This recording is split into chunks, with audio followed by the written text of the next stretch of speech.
Inside Story Uganda, real source of political updates.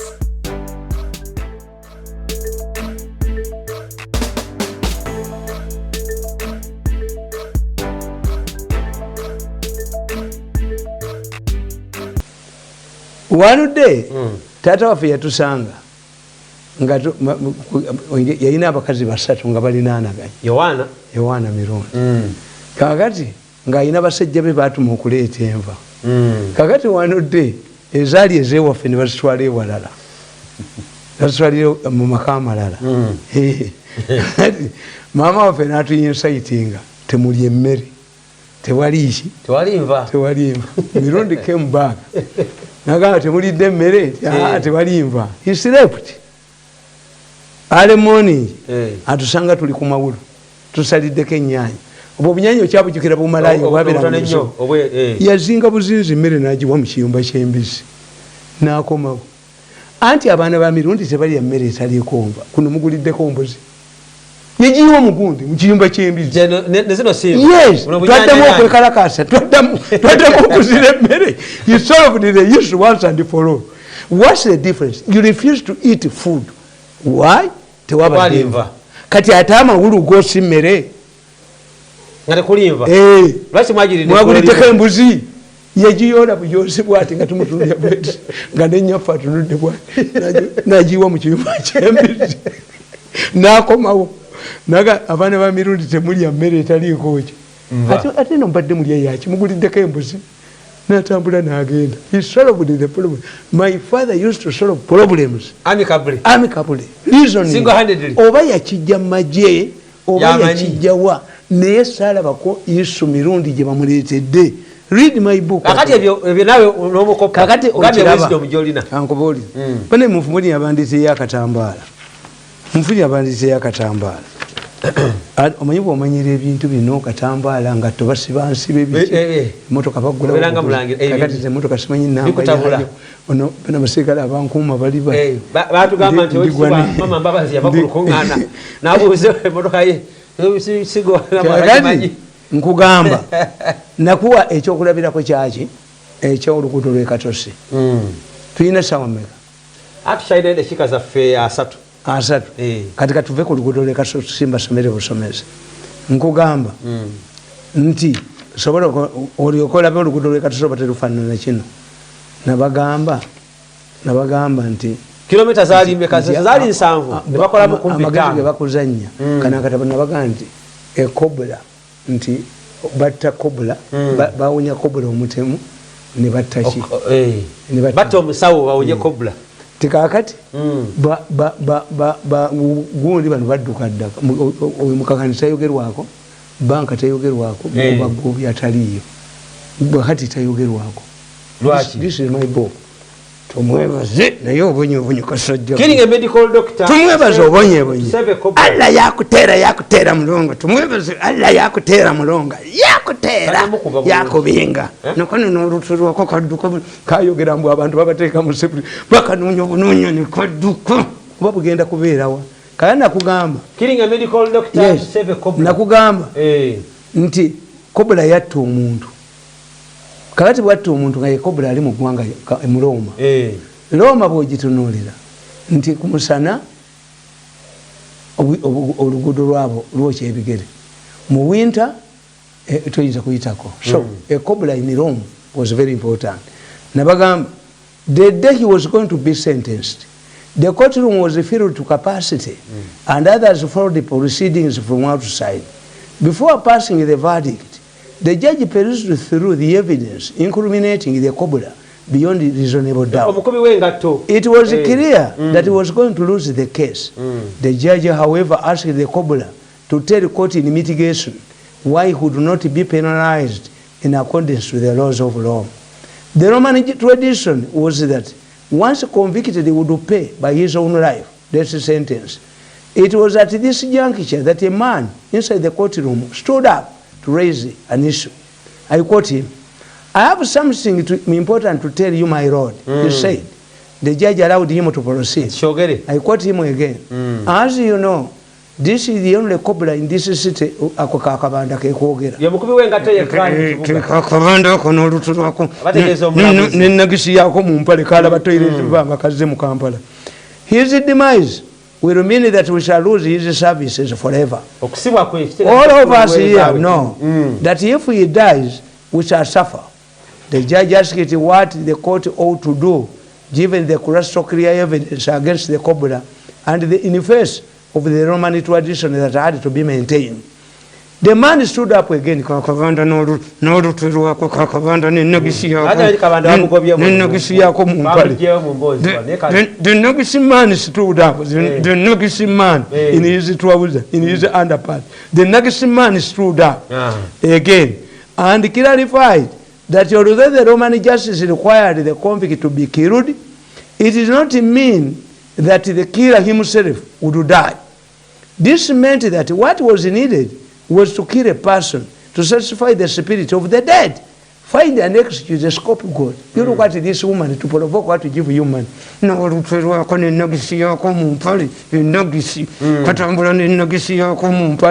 therefore, under this arrangement, the cobra could be saved by killing another person in order to satisfy the spirit of the one he killed. The question was raised as to who would be killed instead of the cobra, who had actually committed the murder. The man, the command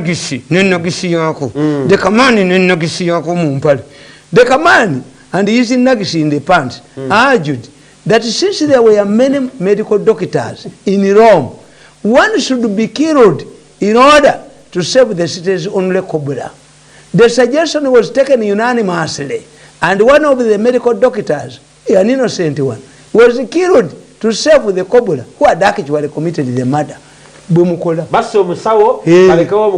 Yes, at this time was Gobindis who paid the first instrument. Who sanctioned this? Anti enkubulia nedda tebagatta bino hospital mukwata omusajja gundi bahati mumuliitinga empale tirinya mukwata mukaganizo bamuleete mukatando muliiti ningalabiye ayingira parliament tutegeere nti mukola who signed yes because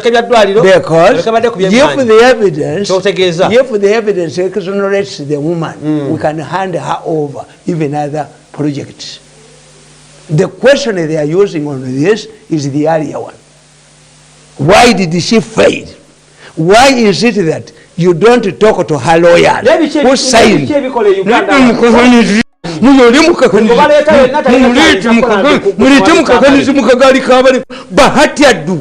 Bahati mumuyoleyo who paid dated who paid the first instrument to the woman and when and was the Minister of Finance.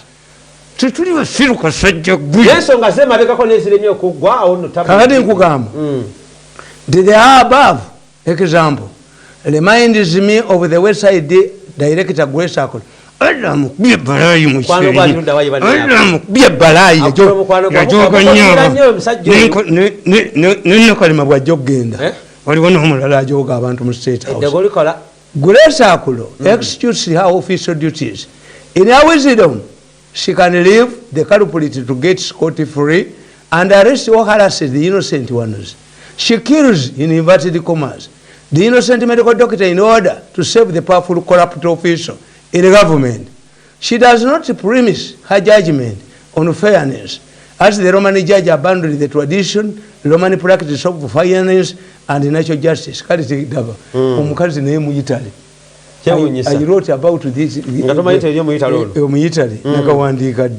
There must be a date for this. Dated the 15th April 2013.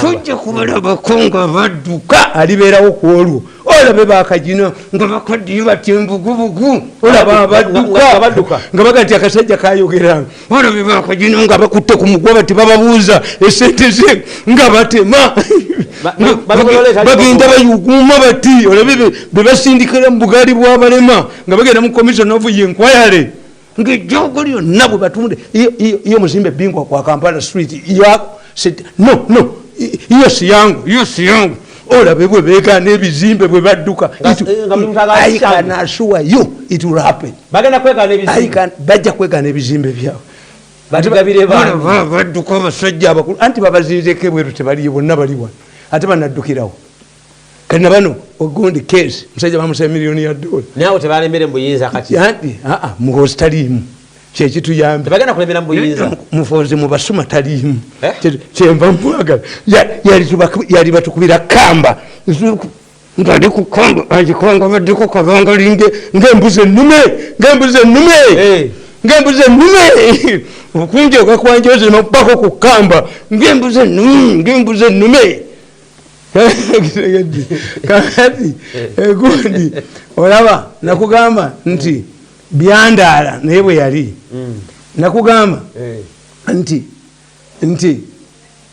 nakugamba olabe bwe bifaanagana nakugamba any sensible person nkugamba let me be clear the Katosi saga Lord saga has attracted a lot of hot debate however I could deliberately shielded the real wrongdoers as they are doing now.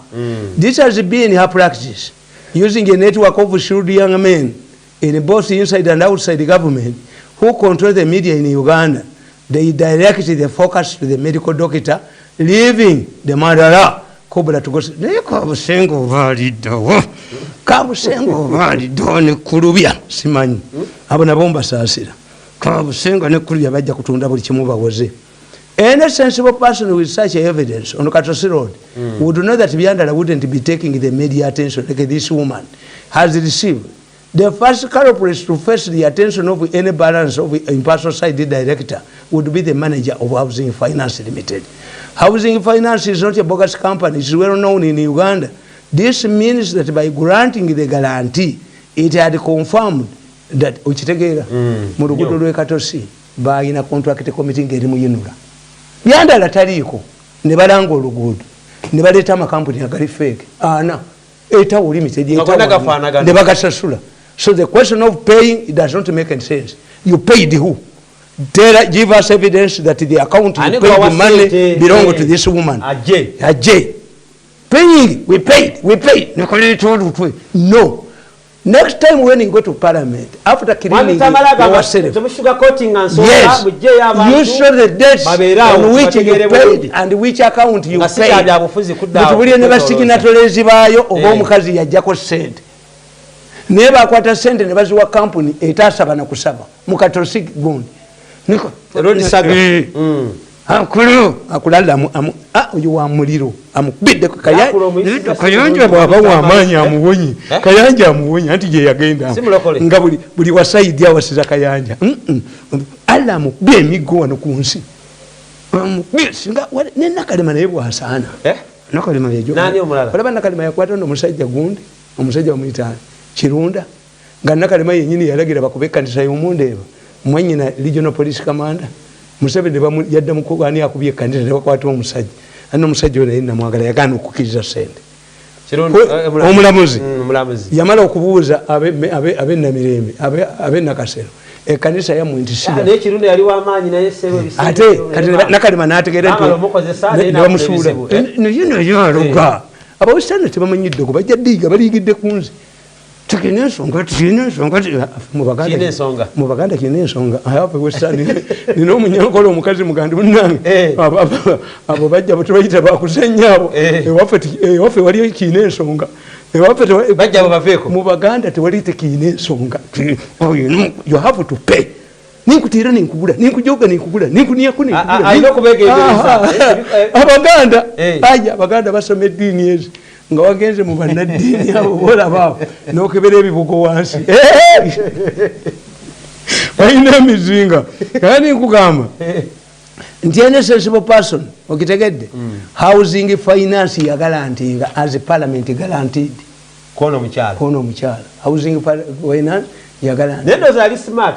Lwaki parliament tetegereza nsonga kitugamba nti ya kibogwe nti secondly does Grace Akulotera as the Byandala as the responsible minister was part of the housing deal gobi goba punana yaliwo ali mu kile yazedde gobi ali mu kile kiri recent kiri nedda kiri bahati mulete bahati n'empalizi mulete mukakanizi mukagali kabalema n'ejjogoliye mukakanizi n'ejjogoliye mulete mukagali kabalema mukakanizi mukube mu parliament tegere mukola.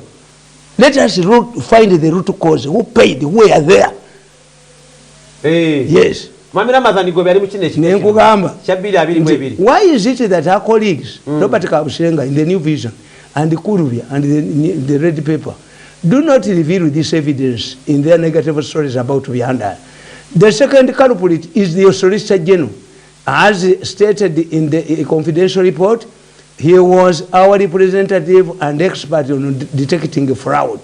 Has all the necessary facilities to detect fraud. Why is he not mentioned in Kabushenga's articles? Actually, both Grace Akolo and the newspaper article do not reveal Minister Byanda's direct involvement. Kakati nga tonna kwata musajja gobi.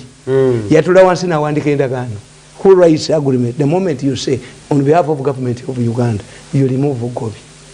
Definitely. Yes, gobi is always to pay. Obamazomba kusenyoletinga. Lwaki kyono katayogerwako? Kyono kwalaki temwogerako?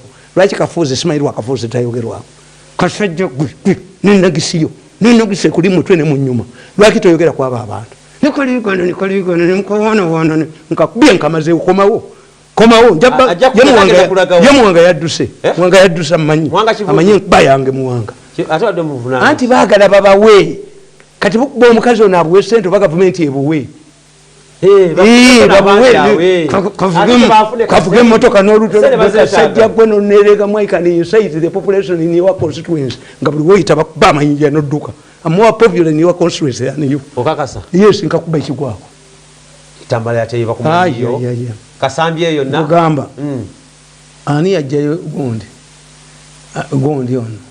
Ono. Ate tiyansasula. Ndiyo gata kusasula. Gundi. No. Nsoboka gwe yaddira mu kifo. Nyombi Tembo. First time ani yagenda ku Nyombi Tembo. Ku Nyombi. Yogera nti Mirundi yajja olabe. Nyombi Tembo wekitiibwa. Genda buze nabbanja. Genda buze nabbanja. Namale wena kwezi. 3. Naye abafere bamutwala. Tero nabwonoonyi bwogendayo. Tokuba bukulofayiro. Nze kasaba kutwala kasankuba essimu emirundi eki. Ne baleetevuzi bange. Ne mbakubira n'Uganda. Nze nina ssente. Mbankukiina bukinyi. Gwe bakubira n'otampoloza. Walabya zino saati za 1000. Ne suuti yeeyo. Nze okukubira essimu mbankuyamba buyamba. Suuti yeeyo. In case I'm die, era siddamu kukubira. But don't think I don't have money. Don't think that I don't have money. Sende bozirina. Mbanzirina. Era kitange yakugamba nga nti weewolenga oyina. Bwewola oyina sente omusajja n'omugamba nti njazizza zikomyewo. Lwoli ewolanga toyina jjaga nti kukulira omusajja ono ddala wammatiriza. Yangamana na kutali yazza. Weewolenga oyina. When I ring you have. Walaba sirina. Naye nze mmanya nti oyo abakanga lwabwo talinda bako. Njagala mubbe lwabwo oyo mugiremu ddala obujozo. Ne bwekitali badde ki? Kuba mmanyi nyinza okugendayo naye nasiniikinga ng'abeeri ne banvumbagirira leveero gye wa machines leveero simanyi tepu sizo dinawunsizemu ng'ekyankwano nali mbulinze nono yotoge mbwatuke babba singa mukyali kyogera nako 10 bafu 5 bagendedde ku bisago ejjogerero nane ndi mujumu nokuma okunjoga ali evuma lunaku luyanjoga I left your father in law's government wagana navuma nazala nina kintu kyenjagala okugamba nalengedde billboards nga mukaaga mu Kampala kakati bulira eza general kugamba nti olaba ensonga ey'okubiri ndabera nga ali serious ensonga ey'okubiri ya bicycles nkugamba nti how ezekyalo bicycles in za Museveni nandi 0C1 nkugamba this was done era bwe batuuka ku bicycles bakola kyekimu. What about the bicycle scandal? It is probable that a former local government permanent secretary wanted to get money from this project. But how was it that he was the only one who went to prison? The permanent secretary, Kashaka, fell into Grace Akolo's trap, which Lukwago did not. When you look at the shortlisted companies by Kashaka, they include those who had nothing to do with the bicycles.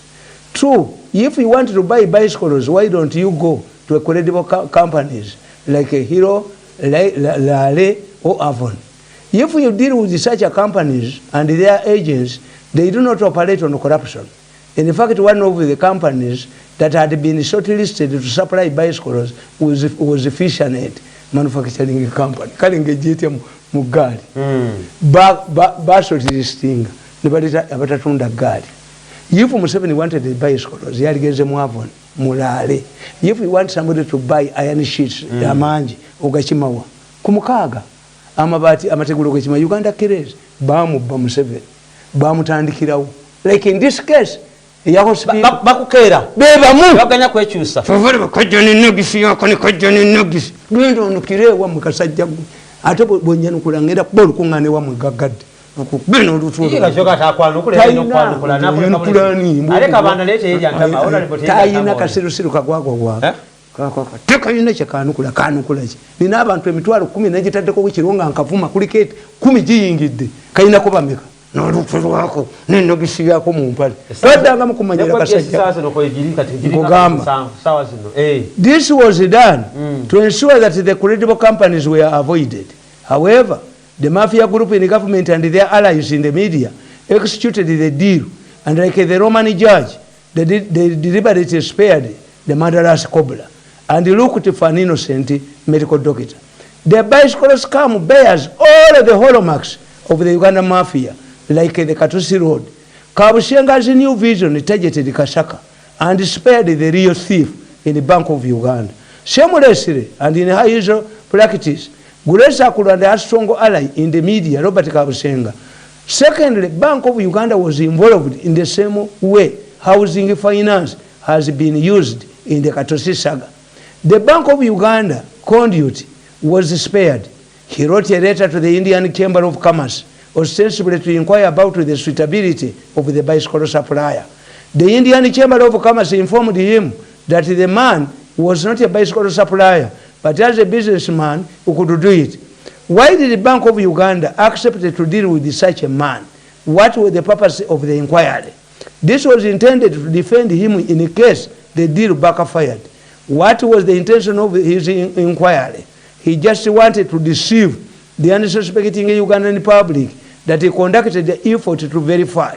If Bank of Uganda wanted to prove the credibility of the bicycle supplier, and the Indian Chamber of Commerce tells you that the money does not manufacture or deal in the bicycles, why do you go ahead to release the money? Any sensible person in the Bank of Uganda would smell a rat, would look for somebody who is linked to bicycle manufacturing or a wholesaler. If you want to get a reliable supply of milk, do you go to a rabbit farmer? Because they all call themselves farmers. This was intended to cover the footmarks of this idiot in the Bank of Uganda and his mafia colleagues. Therefore, if Bank of Uganda official was looking for facts, he would not have allowed the Kadei to take the deal. The only intention was to prove in the future that there was an attempt to verify. We do this in journalism in order to avoid to be charged with the publishing false news, which has been outlawed. We used to conclude our articles by saying that efforts to verify the story were futile.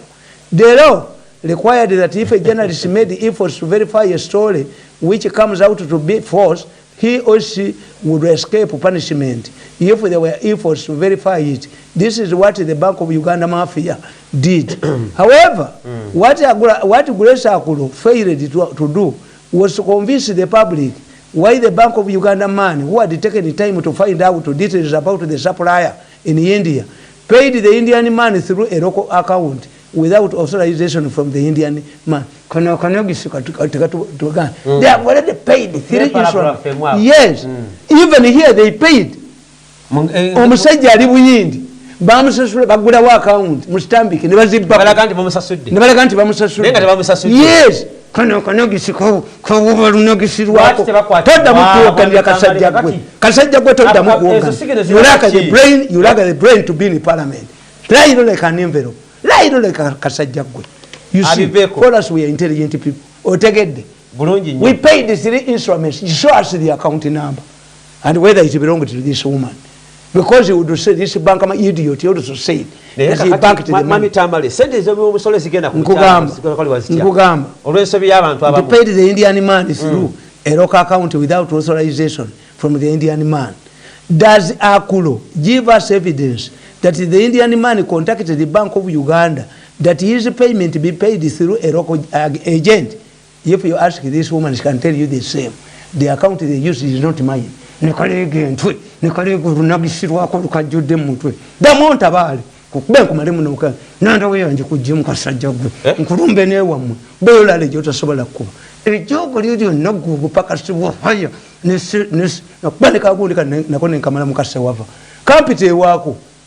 Mbo Archbishop wa Ngondi semwogerere nolanya bagenda kubeera wange nawe jango jewo ojja kusanda kanti napingire mukubo oyo sava niko ndiko kisimu niko kaina be kubogera nawo nekakomawo tamanta akambye ntubya kushingana kukwata kugwese wapa nali bintu eyo nenjasa usika mwijoko onya aina asolo chaza abantu so baka anti national chairman's office mu 7 years say before wali badibu ndambizi yali badabu kolira famu zambizi not to associate with the chairman of national chairman so wapanga bamkwate bamusamu kumeranga bye moto yapako ne yanazalawo niko kale go rutini kale timbe bifana yamwe yose amuki nakati ndalinye kasa mutwe nakubira omuntu amanye Archbishop semwogere nemuganti ogenda kubera wase wavano nti olanya ayagala kola strategy ye nawe akuyise naki ninka recording bukepa nkanka nenga bayina genda wase bali yo kali kagala kunkidinapi kakbenyondo ngakufunana chisa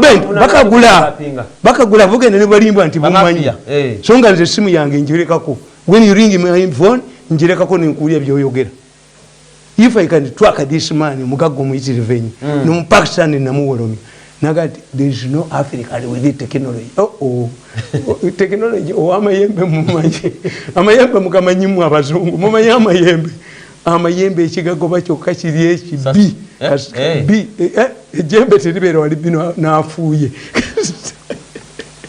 ne gumba lyembizi ligo andi bawandikidde akatabo amanyi gemindi nenkozesa yazo kasoka ekisaka katono njala kutegeeza kati okitegedde nti egaali zino ezitatu ozikebera n'oluguudo lw'ekatosi tekyawukanye na kino obuyaye bususse ate but what pains me ekyo mutamanyi nti Besigye nze omuntu wensinga okutya ye Besigye kati wakyogera ne luli yes kubanga all of these scandals end up demoralizing the population. Kakati njagala okubuulira bagana kudda jali teri muntu yenna asobola kati kugenda mu bantu kuba radio z'omu byalo ate zo zibyogera bubi nnyo. Museveni omusajja atujjirira neke tubadde tusigazizako kemwanyi yaffe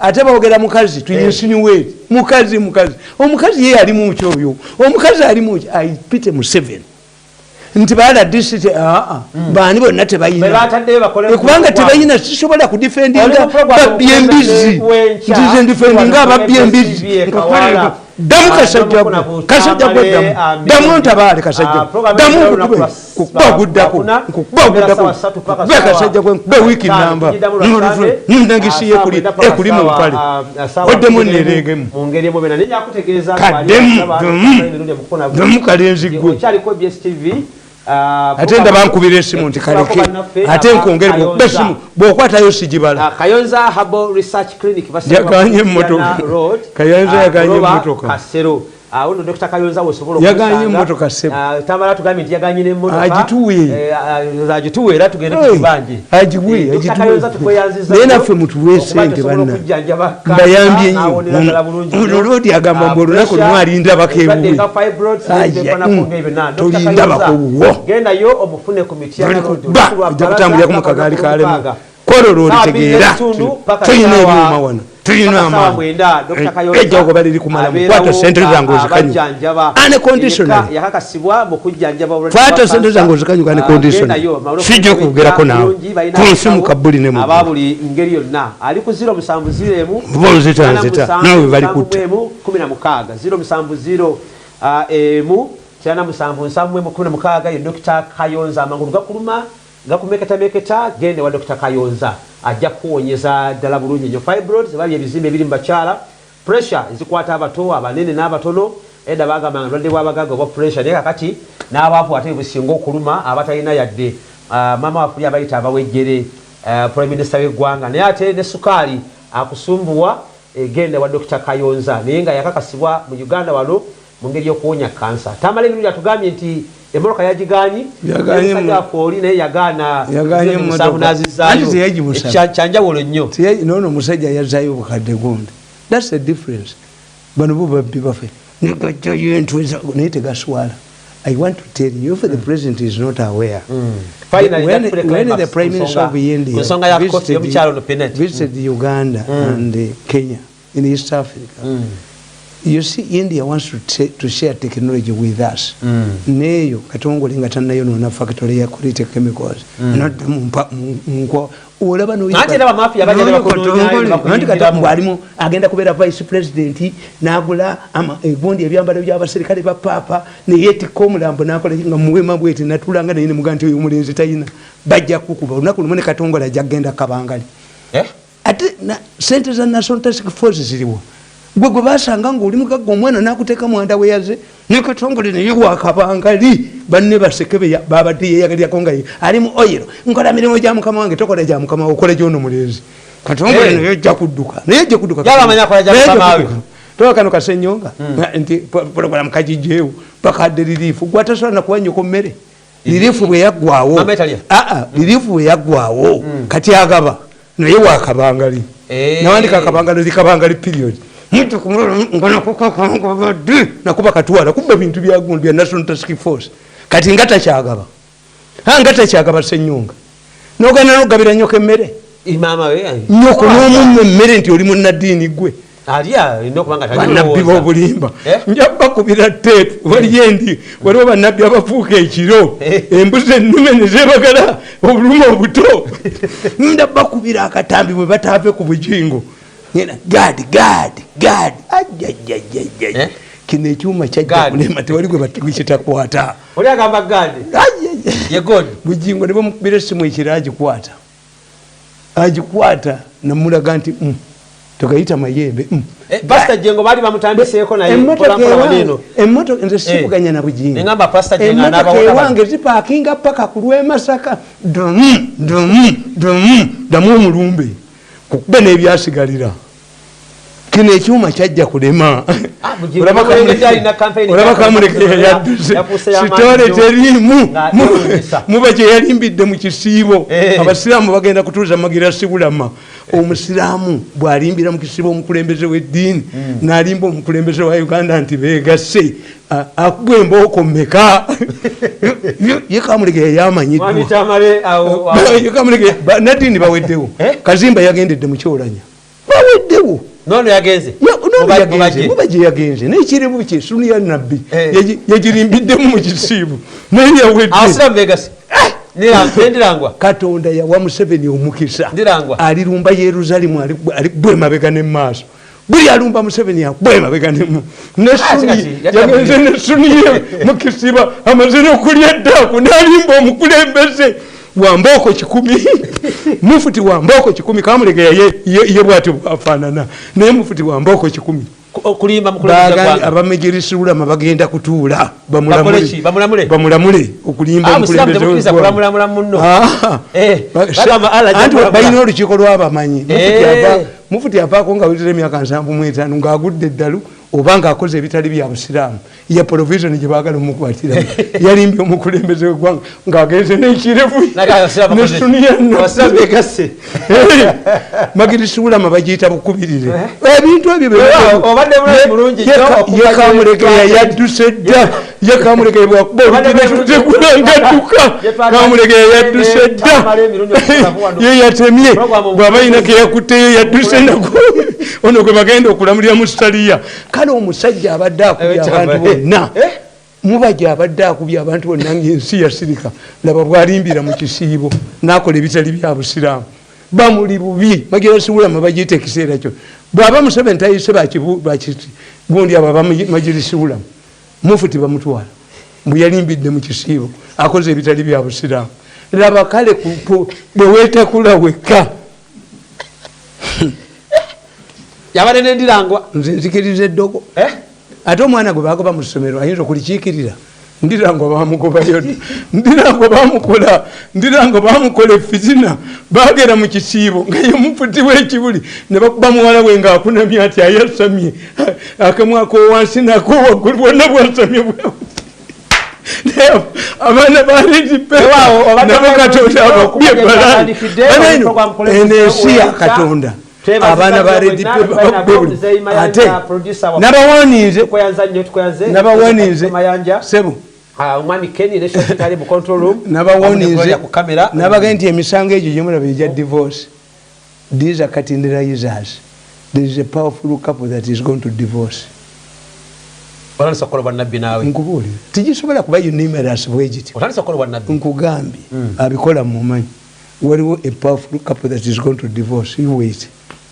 Tigisobola kubanga giri bwegiti obuli egiti obwegi wewa tusikane olunaku olw'Essande zijja kubeera ssaawa 9 paka ssaawa 11 naye genda ku online program that streaming live ku ABS TV Uganda official, that is YouTube channel, ate ne ku ABS TV Kawala ku Facebook n'emikutu emirala gyonna osobola tufuna bulungi nnyo kwe tuli ku Zoo ku Azam ne zonna zonna kwe tuli Star Times awamu ne ku free air free to air kwe tuli bulungi nnyo. Program yaffe mukulembeze w'enkya n'omulangira Nakibinge Juko wamu ne Tamale Mirundi mutabani wa Mole Mirundi tubadde nayo nakulwali tutunulira esaga yeddwaliro wamu ne buli bawulira mu ggulu odakola twali ku mwanya